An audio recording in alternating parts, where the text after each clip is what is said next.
Hey, I'm Jasmine, and my family and I just moved from Texas to Chicago, Illinois. Today, I'd love to give you a tour of our beautiful Greystone that we are so blessed to have secured in the heart of Bronzeville, which is one of the 77 neighborhoods in Chicago, Illinois. 77 neighborhoods is insane, but there's so much to learn, and we are adamant about learning all that there is to learn about all of the neighborhoods.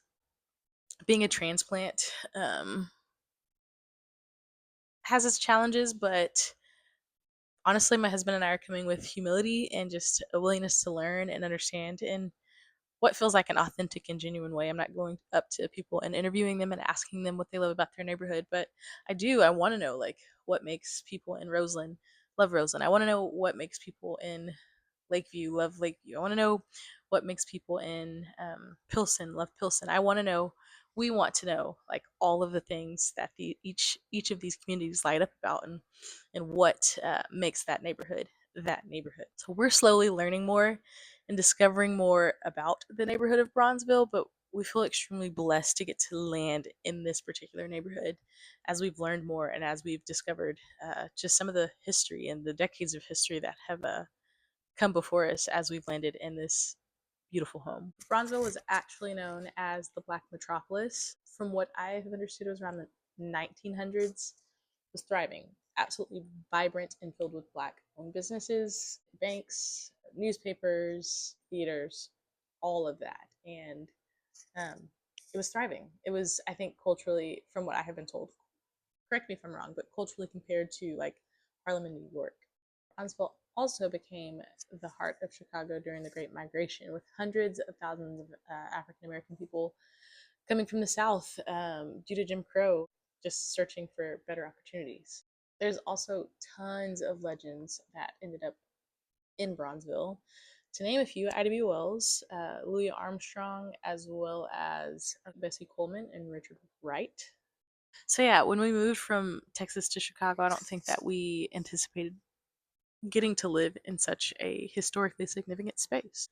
Absolutely love our 100-year-old Greystone. It's gorgeous, and I hope you think it's gorgeous as well. Okay, so disclaimer, we are not interior designers, but we did our best to make our space feel like home. Starting with the living room, this living room is very similar to, well, at least like the way that it's kind of shaped. It's very similar to the space that we had in Texas. The bay window is stunning. I can absolutely not wait for fall and for Christmas. Honestly, the Christmas tree might go up October 31st because the idea, yeah, I'm just in love with the bay window. Living room's great. It's a super cozy space. There's a fireplace, but the fireplace is not functional, and so we just put a little electric fireplace that we got from who knows when, and that'll do. And we'll probably use it because I know that it's gonna be extra cold come winter. Then we've got a guest room that we are also going to use as an office slash study because I am in school and working part time. And then um, we just have grandparents and family and friends who are probably going to visit. We've already had a few guests. It's so spacious. The closet is huge, which was great because we're able to put like my drum set and um, our suitcases and all of this additional stuff that we kind of needed space for in that closet. And it works out great because right now, no one is using that closet. It's also got a cute like little window overlook. Still trying to figure out what we're gonna do with that, but we love that. And then into the kitchen, it's not bad. We added a couple of pieces to kind of extend the kitchen space. The fridge was actually a little bit further to the left, and then we pushed that down to the edge of the wall so that we could then put that kitchen island there and add the microwave. We didn't realize that the space didn't have a microwave. It's just like when you get so caught up in the excitement of something and like kind of looking at it at first glance, you miss things. And that was one thing that we missed. It was the first night I was gonna warm up some black beans that we had like mashed up for our daughter to eat for dinner, and frozen them. And I was like, oh yeah, I'll just warm up really quick. We didn't have a microwave, and of course I just warmed them up on the stove. But we then found one on Facebook Marketplace, and it was fine. But yeah, we love the kitchen. My husband is the chef, phenomenal chef. Hats off. The only thing that's not ideal outside of that is the fact that we don't have a dishwasher. So that's the that area and then the dining room. Plenty of space here. We've also got our coffee bar. Husband's also a barista. 10 out of 10. Marry someone who can make you coffee every morning. I don't drink coffee, but I do like a decaf shot in my dirty chai, and so that's also a plus. And this is the primary bedroom. Primary bedroom is so spacious.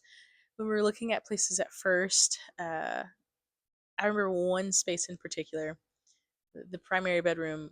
We would have literally had to take the door off to make our king size bed fit, and it was either the door or the bed, and we had just paid off our bed, which was a sleep number because we need different softness and firmnesses on our beds because we're old and we've got jacked up backs, and so we weren't getting rid of the sleep number, and so it was going to be the door if we'd gone with that space. A great shower, plenty of space. It's amazing. This was probably the first thing that we completed so that we could get her sleep trained and in her own bed, and worked out great. She loves her room. She loves to play in there, and we also had our my mother-in-law and father-in-law here who kind of helped put things on the walls, so that was really helpful. But we were like, I think, settled within a month of getting here. Like everything was unpacked, boxes were out of the house, anything trash was gone, and we were in. We love it here. We're loving Chicago. We're loving just getting to meet people here about what they love about the city that they have either transplanted to or grown up in. Follow along with us if you'd like, and we'll keep discovering it together.